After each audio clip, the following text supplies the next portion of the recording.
তাকওয়া আপনার মতো করে তাকওয়া নিয়ে নিয়েছেন, তাকওয়াটা আল্লাহর দেওয়া তাকওয়া হয় নাই।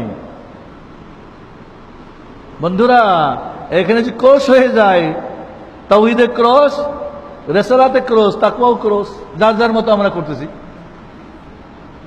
তাকওয়াকে যার যার মতো মনে করে নিয়েছি। কেউ মনে করছি লম্বা টপিটাই তাকওয়া। তাকওয়া তো বাহ্যিক জিনিস না, তাকওয়া তো ভিতরের জিনিস। এই জন্য মুহাম্মদুর রাসূলুল্লাহ সাল্লাল্লাহু আলাইহি সাল্লাম তার সিনা মোবারকের দিকে ইশারা করে বলে, আত্তাকওয়া হা হুনা, আত্তাকওয়া হা হুনা, আত্তাকওয়া হা হুনা। তাকওয়া এখানে ভিতরে, বাইরে না। তবে ভিতর ঠিক থাকলে বাইরে ঠিক থাকবে, ঠিক না? ঠিক, ভিতরে শক্তি থাকে তাহলে শক্তির কাজ করতে পারবেন। অনেকে বলে সে যাই মনে করেন ভিতরটা ঠিক আছে, বেটা ভিতর ঠিক আছে তো বাইরে হাট থেকে হুচুট খাও কে? নামাজে নাই কে? কোরআন পড়তে পারো না কেন? ফিল্ম দেখো কেন?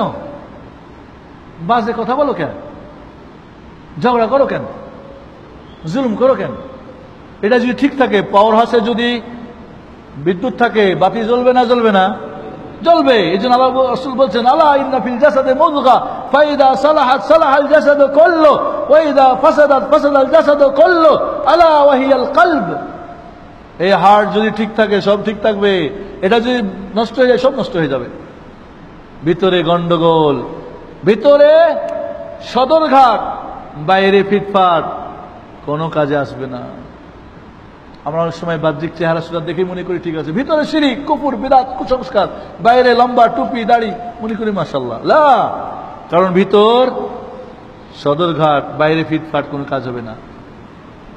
কাজে বাইরটা যদি ভিতরটা ফিটফাট হয়, বাইরটা আপনি দাবি করতে হবে না, এমনি অটোমেটিক হয়ে যাবে, অটোমেটিক হবে।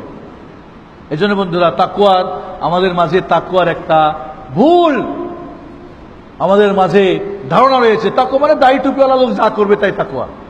এই জন্য মসজিদে হুজুর যেহেতু মিলাদ পড়ায়, প্রতি সপ্তাহে মিলাদ পড়ায়, কারণ হুজুরে করে। রাসূলুল্লাহ সাল্লাল্লাহু আলাইহি ওয়াসাল্লাম করেছেন? করেছেন? তাহলে তাকওয়া হলো ওটা? তাকওয়া, ওটাকে তাকওয়া বলে? তাকওয়া তো হলো না। রাসূল তসবিহ নিয়ে জিকির করছেন, আপনি তসবিহ নিয়ে করলেন, তাকওয়া কি রাসূলের নিয়মে হলো? আপনি ঝুঁকে ঝাঁকে করলেন, লা ইলাহা, কি সুর লাগাই,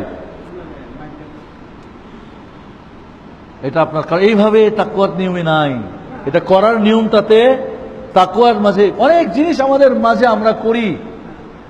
রাসূলের যে তাকওয়া, এই জন্য রাসূলুল্লাহ সাল্লাল্লাহু আলাইহি ওয়াসাল্লাম বলছেন, ইন্নী আ'লামুকুম বিল্লাহ ওয়া আতকাকুম, আমি সবচেয়ে বেশি মহান রব্বুল আলামিন সম্পর্কে জ্ঞাত জানি, আমার সবচেয়ে বেশি নলেজ, আর এই জন্য আমি বেশি মুত্তাকি। আমি সবচেয়ে আল্লাহর আদেশ পালন করতে 100% পালন করি, আর 100% ত্যাগ করি। যা ত্যাগ করার বিন্দু পরিমাণ মুহাম্মদ রাসূলের জীবনে স্পর্শ হয় নাই, আর যা কিছু করার তা বিন্দু পরিমাণ ত্যাগ হয় নাই। এই হলো তাকওয়া।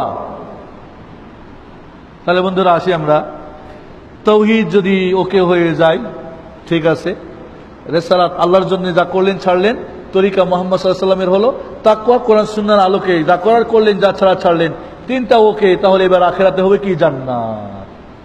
আল্লাহু আকবার। আর এই তিনটার মাঝে গন্ডগোল হয়ে গেলে জাহান্নাম, কোনো উপায় নেই জান্নাতে। এখন আপনাদের জান্নাতের বর্ণনা দিব না জাহান্নামের বর্ণনা দিব?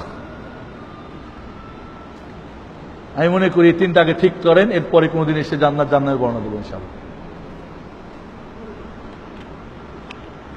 একটা হাদিস শুধু আপনাদের জান্নাত জাহান্নামের বলে শেষ করি।